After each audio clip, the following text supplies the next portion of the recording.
विशाल Mongolia देश अद्भुत है।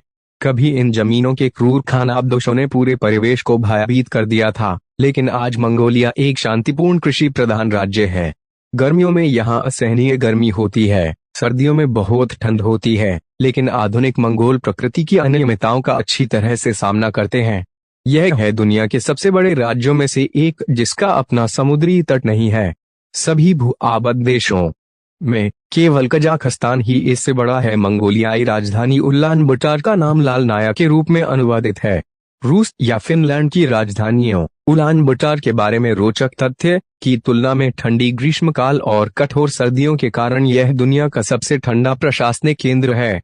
उलान बटार के क्षेत्र में एक पवित्र पर्वत है जिसके तल पर चंगेज खान अगले विजय अभियान से पहले ताकत हासिल कर रहा था।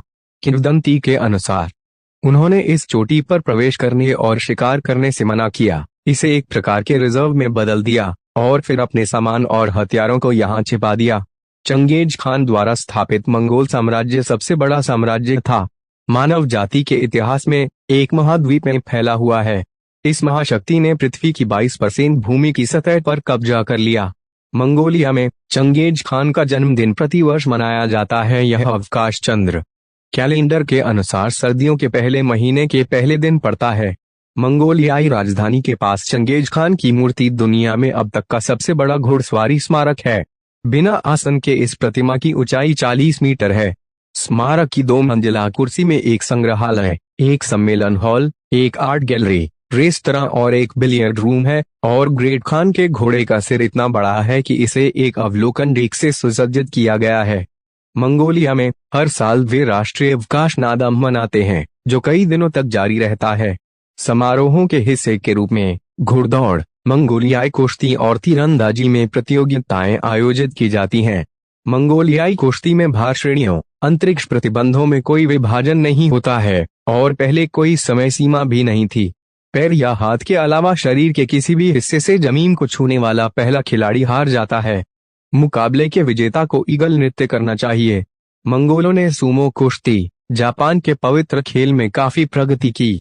वर्तमान में शीर्ष श्रेणी में 42 पहलवान हैं, जिनमें से 12 मंगोलिया के मूल निवासी हैं। मंगोलियाई बस्तियों में कोई सड़क के नाम या घर के नंबर नहीं है। प्रत्येक वस्तु के पास अक्षरों और संख्याओं का अपना कोड होता है, जो जमीन पर उसकी वर्तमान स्थिति के आधार पर नियत किया जाता है। क्योंकि देश में अभी भी कई खानाबदोश हैं, नीदरलैंड 37 बार मंगोलिया के क्षेत्र में स्थित हो सकता है। इस देश में जनसंख्या घनत्व असाधारण रूप से कम है। प्रति वर्ग किलोमीटर में 2 से कम लोग रहते हैं और देश के कई हिस्सों में बिल्कुल भी लोग नहीं हैं। पृथ्वी पर रहने वाले सभी हिम तेंदुओं में से 25% मंगोलिया में रहते हैं। प्राचीन लोगों ने लगभग 85,000 ईसा पूर्व में आधुनिक मंगोलियाई भूमि को बसाया। चंगेज खान ने 4 शताब्दियों में रोमनों की तुलना में 1/4 सदी में अधिक भूमि पर विजय प्राप्त की। चंगेज खान दफन स्थान अज्ञात है। मंगोलियाई किंवदंती के अनुसार इस रहस्य को कब्र में ले जाने के लिए अंतिम संस्कार में आने वाले सभी लोग या तो मारे गए या आत्महत्या कर ली। मंगोलियाई गोबी रेगिस्तान पृथ्वी पर तीसरा सबसे बड़ा उन बच्चों के लिए विशेष स्कूल है जिनके माता पिता खानाबदोश जीवन शैली का पालन करते हैं। इस साक्षरता की बदौलत देश की 98% आबादी शिक्षित है। मंगोलिया में शूटिंग सितारों को किसी की मौत की खबर माना जाता है।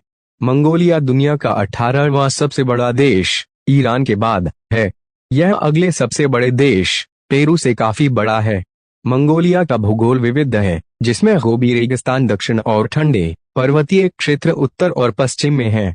मंगोलिया को land of the eternal blue sky या country of blue sky, Mongolian मोंगफोकटेजेरिन आयरन के रूप में जाना जाता है, क्योंकि इसमें साल में 250 से अधिक सनी दिन होते हैं।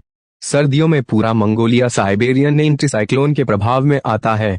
इस ठंड के मौसम से सबसे ज्यादा प्रभावित इलाके हैं ऊस प्रांत, उलानगोम, पश्चिमी खोसगोल, रिनचिनहुम्बे, पूर्वी जावखान, तोजखोत्सेनगेल, उत्तरी बुल्गन, हयाग और पूर्वी दरोड प्रांत खलखिनगोल है।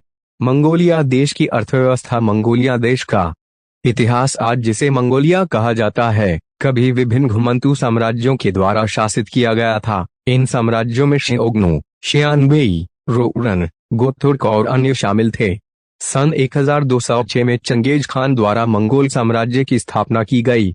लेकिन युवान राजवंश के पतन के बाद मंगोल अपने पुराने रहन सहन पर लौट आए, जिसके बाद 16वीं और 17वीं शताब्दी में मंगोलिया तिब्बती बौद्ध धर्म के प्रभाव में आए। 17वीं सदी के अंत में मंगोलिया के अधिकांश क्षेत्र में क्विंग राजवंश के शासनाधीन हो गया था। 1911 में किंग राजवंश के पतन के दौरान मंगोलिया ने स्वतंत्रता की घोषणा की, लेकिन 1921 तक स्वतंत्रता को स्थापित करने और 1945 तक अंतर्राष्ट्रीय मान्यता हासिल करने के लिए संघर्ष करना पड़ा था। इसके नतीजे में देश मजबूत रूस और सोवियत प्रभाव में आया। 1924 में मंगोलियाई जनवादी गणराज्य की घोषणा की गई और राजनीतिक रूप से मंगोलिया उस समय के सोवियत राजनीति का अनुपालन करने लगा। 1989 में पूर्वी यूरोप में कम्युनिस्ट शासनों के टूटने के बाद मंगोलिया में 1990 में लोकतांत्रिक क्रांति देखने को मिली, जिसकी वजह से बहुदलीय व्यवस्था स्थापित हुई। 1992 में नया संविधान बना और देश बाजार अर्थव्यवस्था की ओर अग्रसर हुआ। अगर आपको वीडियो पसंद आई तो लाइक करें, शेयर करें।